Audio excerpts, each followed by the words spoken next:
ఓం శ్రీ గురుభ్యో నమః. ఓం శ్రీమాత్రే నమః. శుక్రగ్రహము మే 14వ తారీఖున శుక్రుడు మిథున రాశిలో ఉదయం 10 గంటల 53 నిమిషాలకు ప్రారంభమై జూన్ 8వ తారీఖు సాయంత్రం 5 గంటల 42 నిమిషాల వరకు కూడా శుక్రుడు మిథున రాశిలో సంచారం చేస్తాడు. అంటే ఒక బుధక్షేత్రంలో శుక్రుడు మిథున రాశిలో సంచారం చేయటం వల్ల ఎలాంటి ఫలితాలు ఉంటాయి?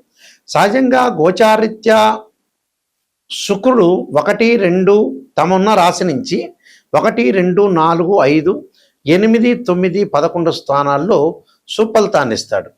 మిగతా చోట్ల మిశ్రమ చెడు ఫలితాలను ఇస్తాడు. ఇవన్నీ కూడా గోచారీత్యా చెప్పబడే ఫలితాలు అంటాడు. శుక్రుడు సుఖాన్ని, భోగాన్ని, సౌఖ్యాన్ని, లగ్జరీని, కళత్రకారకుడు. ద్వాదశ భావాల్లో 7వ భావకారకుడు ఎవరు అంటే కళత్రకారకుడు ఎవరంటే శుక్రుడే. అంటే వివాహాన్ని, లగ్జరీని, వాహనాలు, అలానే కాస్మెటిక్స్, దుస్తులు, బంగారు ఆభరణాలు, హోటల్స్, రెస్టారెంట్స్, ఫుడ్డు, ఫ్యాన్సీ, ఇలాంటివన్నీ కూడా గేమ్స్, సినిమాలు, యూట్యూబులు, కళాకారులు, హార్మోనియం, సంగీతం, సినిమా యాక్టర్సు, డైరెక్టర్సు, నిర్మాతలు, అలానే సింగర్సు, ఇలాంటివన్నీ కూడా ఏమవుతుందంటే ఇలాంటి వాటిలన్నిటి కూడా కారకత్వం ఏమిటంటే శుక్రుడు బాగుంటే ఈ విద్యలన్నీ వస్తాయని అర్థం. అలానే శస్త్ర విద్యలు కూడా అంతే. అంటే శస్త్ర విద్యలు అంటే డాక్టర్ ఆపరేషన్ కాదు, బాణాలు అని అర్థం. అంటే పాత రోజుల్లో రామాయణంలో వాటిల్లో ఉంటాయి కదా, అలాంటి బాణాలు వేయటం. అంటే ఒక కళ, ఒక ఆర్ట్, పెయింటింగు, ఆర్టిస్టులు, ఇలాంటివన్నీ కూడా శుక్రగ్రహం అనుకూలంగా ఉంటేనే ఇవన్నీ జరుగుతాయి అని అర్థం. నేను చెప్పిన విద్యలన్నీ కూడా రావాలి అంటే శుక్రగ్రహం యొక్క అనుకూలత ఉండాలి. ముఖ్యంగా ప్రధానంగా వివాహకారకుడు శుక్రుడు. కాబట్టి ఇక్కడ కొంతవరకు ఒక 20% వరకు కూడా గురువు సంతానకారకుడు 80% గురువు అయినా 20% కూడా శుక్రుడు కూడా కారణభూతుడు అవుతాడు సంతానానికి. అందువల్ల శుక్రకణాలు అని అంటారు. కానీ ఒరిజినల్గా సంతానకారకుడు గురువే. మన జ్యోతిష్శాస్త్రం ప్రకారం కొద్దిగా సపోర్ట్ చేసేవాడు ఏంటంటే శుక్రగ్రహం. అందువల్ల శుక్రబలం అనేది ఉండాలి, వివాహం జరుగుతుందని అర్థం. ఎంత సంపాదించినా కూడా వివాహం అనేది చాలా ఇంపార్టెంట్, సంతానం కలగటం కూడా ఇంపార్టెంట్. అయితే ఇవన్నీ కూడా గోచారరీత్యా చెప్పబడే ఫలితాలు. ఈ శుక్రగ్రహం వల్ల ద్వాదశ భావాలకి, మేషాది ద్వాదశ రాశుల వాళ్ళకి ఏ విధంగా ఉండబోతుందో ఒక్కసారి మనం తెలుసుకుందాం. వృషభ రాశి వారికి శుక్రగ్రహం యొక్క ఫలితం ఏ విధంగా ఉండబోతుంది అంటే, వృషభ రాశి వారికి ఇక్కడ రాస్యాధిపతి, షష్టమాధిపతి అయిన శుక్రుడు ద్వితీయ స్థానంలో ఉన్నాడు. అంటే ద్వితీయ స్థానంలో మిథున రాశిలో శుక్రగ్రహం యొక్క ప్రభావం అంటే 2వ స్థానంలో ఉన్నాడు. అంటే బంధుమిత్రులతోటి అనుకూలంగా ఉండటం, సంగీత సాహిత్యాలు, సమావేశాలు, శుభ కార్యక్రమాలు జరగటం, అలానే సుసంపన్నమైన కుటుంబం నుంచి అబ్బాయి కానీ అమ్మాయి కానీ రావటం, భార్యాబిడ్డల మూలకంగా సుఖము, సౌఖ్యం కలగటం, అనుకూలమైన ప్రయాణాలు, శత్రు జయాలు, వ్యవహార జయాలు, సంఘంలో గౌరవ మర్యాదలు బాగా పెరిగే అవకాశాలు ఎక్కువ ఉంటాయి. ముష్టాన్న క్షీర భోజనాలు, శుభవార్తలు వినటం, ప్రియమైన మాటలు వినటం, నూతన వ్యక్తుల యొక్క పరిచయాలు, లగ్జరీగా తిరగటం, వాహనాలు కొనుగోలు చేయటం, ఐశ్వర్యం కలిసి వచ్చే అవకాశాలు, కాస్మెటిక్స్, దుస్తులు, బంగారు ఆభరణాలు కొనుగోలు చేయటం, అలానే ప్రేమించిన యువకులు కూడా వివాహం చేసుకునే అవకాశాలు ఎక్కువ ఉండటం జరుగుతుంటుంది. అయితే ఇక్కడ ఇవన్నీ కూడా గోచారరీత్యా చెప్పబడే ఫలితాలు అంటారు. మరి శుక్రగ్రహం మరింత మెరుగైన ఫలితాలు సాధించాలంటే ఏం చేయాలి అంటే, శుక్రగ్రహం యొక్క అనుకూలత అనేది ఉండాలి. శుక్రుడికి అధిదేవత, ప్రత్యదేవతలు ఉన్నారు. ఇంద్రాణి, ఇంద్రుడు. అంటే ఇంద్రాణి అధిదేవత, ఇంద్రుడు ప్రత్యదేవత. అంటే ఇంద్రాణ్ణి ఆరాధన చేయాలి, ఇంద్రుణ్ణి పూజించాలి. అలానే ప్రత్యదేవత, అధిష్టాన దేవత లేదా మహాలక్ష్మి, రాజరాజేశ్వరి యొక్క ఆరాధన చేయాలి. శుక్రుడికి అంతరిక్ష దేవతలు ఉంటారు, కమలాదేవి. కమలాదేవి యొక్క స్తోత్ర పాలనం చేయటం వల్ల అనుకూలంగా ఉంటుంది. ఇంకా వీలైతే వివాహాలు ఆలస్యం అవుతుందా, వివాహపరంగా దోషం ఉందా, అసలు శుక్రుడు ఏమైనా జాతకపరంగా దోషం ఉన్నాడా అని చూసుకుంటే దానికి భృగుపాస్పదాస్త్ర రుద్రాభిషేకం చేయాలి. అలానే ఏదైతే వివాహాలు ముందుకు వెళ్ళట్లేదా, ముందుకు వెళ్ళకపోతే తప్పకుండా అబ్బాయి కన్యాపాశుపతాస్ రుద్రాభిషేకం, అమ్మాయిచే వరపాశుపతాస్ రుద్రాభిషేకాలు, అఘోర గౌరీ పాశుపతాస్ రుద్రాభిషేకాలు చేయటం చాలా మంచిది. ఇలాంటి పరిహారాలు చేయడం, శుక్రుడి యొక్క ఆరాధన చేయటం వల్ల మనకు మంచి జరిగే అవకాశాలు ఖచ్చితంగా ఉంటాయి. శుక్రగ్రహం యొక్క అనుకూలంగా ఉంటే కొన్ని సుఫలితాలు జరుగుతూ ఉంటాయి. ఈ శుక్రగ్రహం గోచారరీత్యా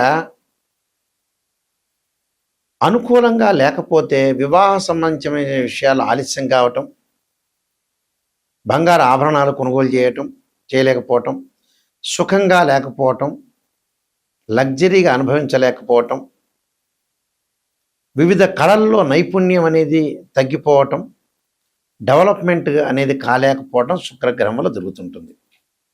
అందువల్ల మనకి శుక్రమహర దశ అంటారు. అంటే శుక్రమహర దశ ఏ విధంగా ఉండబోతుంది, శుక్రమహర దశలో మనకు ఎలా ఉండబోతుంది, శుక్రమహర దశలో ఎలాంటి రిజల్ట్స్ వస్తాయని మనం జన్మజాతకాన్ని బట్టి చూస్తుంటాం. ఇది గోచారరీత్యా చెప్పబడే ఫలితాలు మాత్రమే.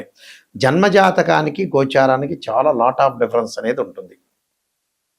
గోచారం 20% సపోర్ట్ చేస్తుంది, బర్త్ చార్ట్ అనేది 80% ఉంటుంది. అయితే మనం జన్మజాతకాన్ని చూసుకునేటట్టయితే 6, 8, 12 స్థానాల్లో శుక్రదోషం ఉండకూడదు. జన్మజాతకం నేను ఇప్పుడు చెప్పేది, గోచారం కాదు. జన్మజాతకంలో 6, 8, 12 స్థానాల్లో శుక్రదోషం ఉండకూడదు. శుక్రుడు రాహుతో కానీ, కేతువుతో కానీ, కుజుడితో కానీ, శనితో కానీ కంజంక్షన్ కాకూడదు. శుక్రుడు మృగశిర, చిత్త, ధనిష్ఠ నక్షత్రంలో ఉండకూడదు. ఆరుద్ర, స్వాతి, శతభిష నక్షత్రంలో ఉండకూడదు. అశ్విని, మఖ, మూల నక్షత్రంలో ఉండకూడదు. అలానే పుష్యమి, అనురాధ, ఉత్తరాభాద్ర నక్షత్రంలో కూడా ఉండకూడదు. శుక్రుడు రాహుతోటి, కుజుడితోటి, శనితోటి, కేతువుతోటి కంజంక్షన్ కాకూడదు. రాహుకేతులు, కుజుడు, శని. అందువల్ల ఇవన్నీ కూడా జన్మజాతకాన్ని చెప్పేవి. గోచారరీత్యా వచ్చేటప్పటికల్లా వాళ్ళ రాశి దగ్గర నుంచి 1, 2, 4, 5, 8, 9, 11 స్థానాల్లో ఉంటే మంచి సుఫలితాన్ని ఇస్తాడు.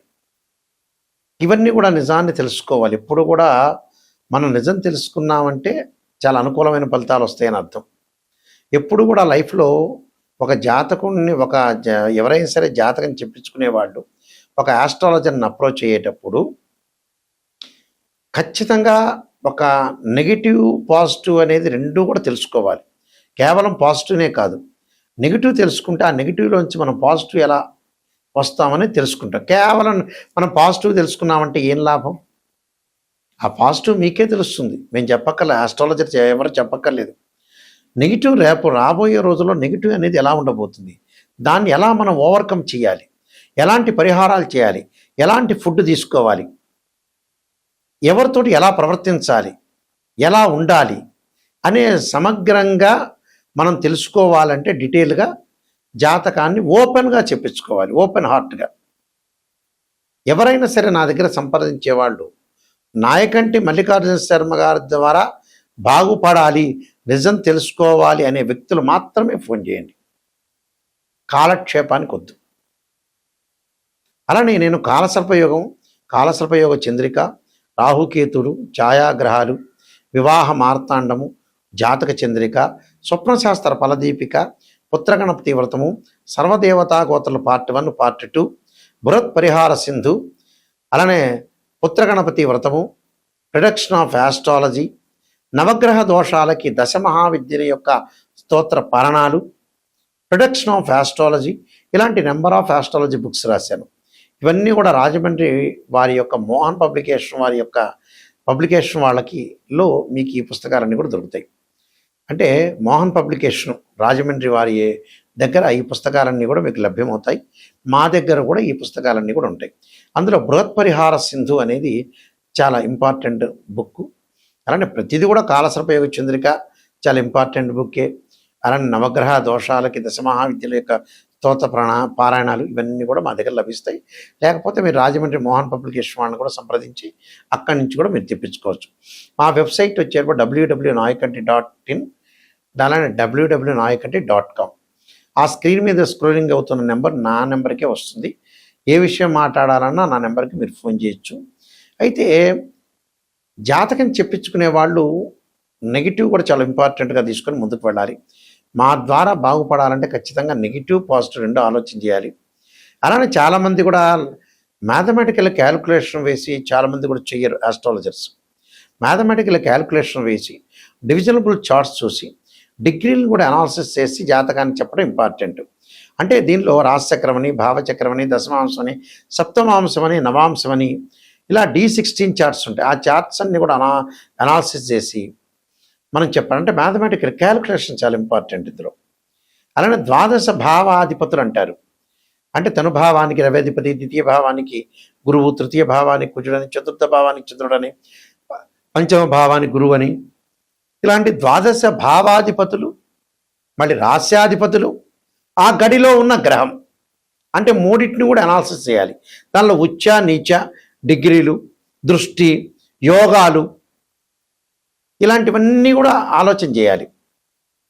శుక్రుడు ఎక్కడున్నాడు జన్మజాతకంలో, ఎందుకు వివాహం జరగట్లేదు, ఎందుకు ఆలస్యం జరుగుతుంది వివాహం అయిపోయిన తర్వాత విడాకులు ఎందుకు జరుగుతున్నాయి అంటే జాతకాలు పొంతన చూసుకోలేకపోవటమా, లేకపోతే మొట్టమొదటి జాతకం చూపించుకోలేకపోవటమా, సరైన విధానంలో చూపించుకోలేకపోవటమా. కొంతమంది ఉంటారు రకరకాల వాళ్ళు, మా దానిలో RMP డాక్టర్లు, MBBS డాక్టర్లు, MS డాక్టర్లాగా ఉంటారు. చిన్న చిన్న వాళ్ళు ఏదో టూకీగా చెప్పి ఏదో మీరు కన్సల్టింగ్ ఫీజు ఇస్తున్నారని ఆ 10 నిమిషాలకు సంతృప్తి పొందే వాళ్ళు కూడా ఉంటారు. చెందిచ్చే వాళ్ళు ఉంటారు, మీరు సంతృప్తి పొందుతారు. దానివల్ల లాభం ఏమి ఉండదు. అందువల్లే ఇక్కడ విడాకులు, డివర్స్ కావడానికి కారణం ఏంటంటే జాతకాన్ని కరెక్ట్గా అనాలిసిస్ చేయలేకపోవటం. చాలామంది కూడా వస్తారు జాతకాన్ని పర్ఫెక్ట్గా చూపించుకోకుండా మ్యాచింగ్కి డైరెక్ట్గా వస్తారు.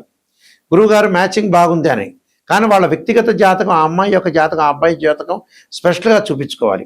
చూపించుకున్న తర్వాత డివర్స్ జరుగుతున్నాయా లేదా మంచిగా కాపురం చేస్తున్నారా, ఒక అమ్మాయికి భర్త ఎలాంటి వాడు, భర్త యొక్క క్యారెక్టర్ ఏంది, వాళ్ళ ఫ్యామిలీ పరంగా ఏంది, అత్తగారేంటి, ఒక అబ్బాయికి భార్య ఎలాంటిది, భార్య యొక్క చుట్టాలు ఎలాంటి వాళ్ళు, వాళ్ళ యొక్క బంధం ఎలాంటిది అనేది తెలుసుకోవాలి. ఎక్కడా కూడా డిఫరెన్స్ ఆఫ్ ఒపీనియన్స్ రాకుండా చూసుకోవాలి. ఎందుకంటే వైఫ్ అండ్ హస్బెండ్ అనేవాళ్ళు లాంగ్ రన్లో ట్రావెల్ చేయాల్సిన అవసరం ఉంటుంది. లాంగ్ రన్లో ట్రావెల్ చేయాల్సిన అవసరం ఉంటుంది కాబట్టి చాలా జాగ్రత్తగా జాతకాన్ని చూపించుకొని ముందుకెళ్ళటమే చాలా ఇంపార్టెంట్. అంటే ప్రతి విషయంలో కూడా చాలా జాగ్రత్తగా అనుసరించి ముందుకు వెళ్తేనే మనకు మంచి జరిగే అవకాశం ఉంటుంది. మీ అందరికీ కూడా పరమేశ్వరుడు యొక్క కరుణాకటాక్షం ఉండాలని ఆశిస్తూ సర్వే జనా సుఖినో భవంతు.